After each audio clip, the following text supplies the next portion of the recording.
Hello ka mga OA! This is Angel, the student of Villa Flores College.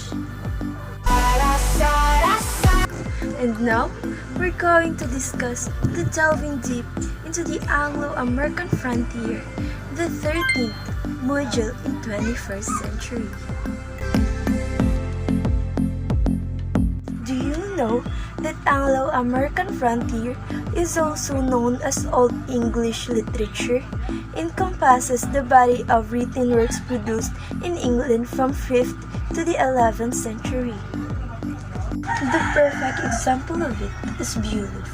Beowulf is a Germanic epic that details the adventure of its lead character as he firstly kills a monster that was terrorizing his kingdom. Beowulf started through the oral tradition, the transmission of a tale from one person to another storytelling.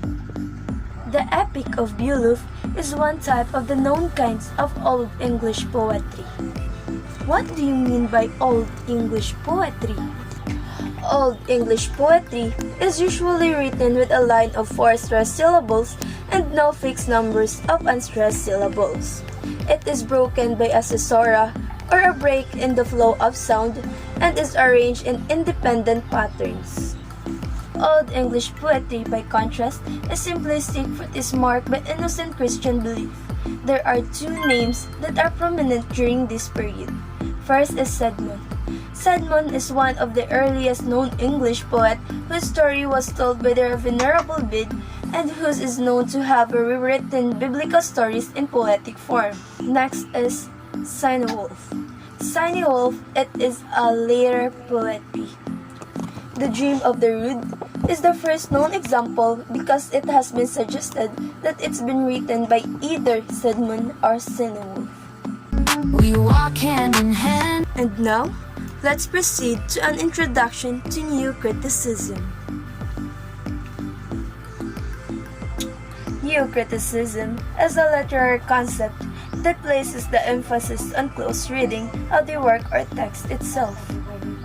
Let us know who are the author of this period.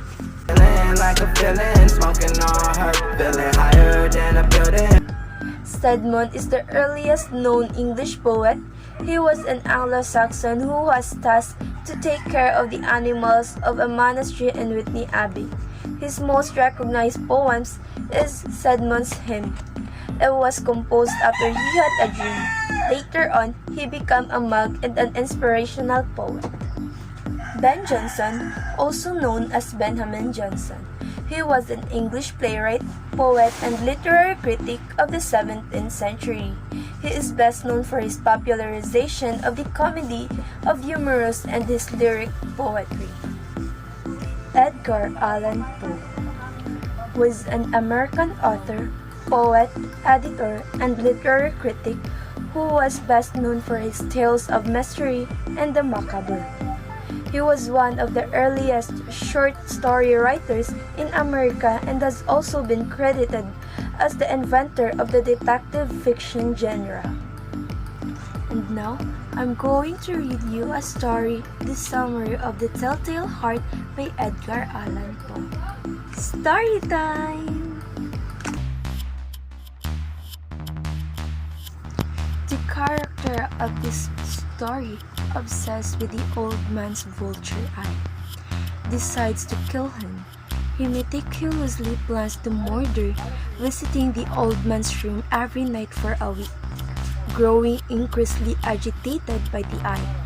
On the 8th night, the narrator suffocates the old man. He dismembers the body and hides it under the floorboards, believing he's committed the perfect crime. The police arrive, alerted by a neighbor who heard a scream.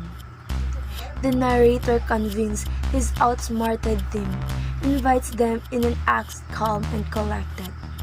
The narrator's guilt and paranoia begins to consume him. He hears a faint, rhythmic sound that he believes is the old man's beating heart. The sound grows louder, driving him to confess his crime.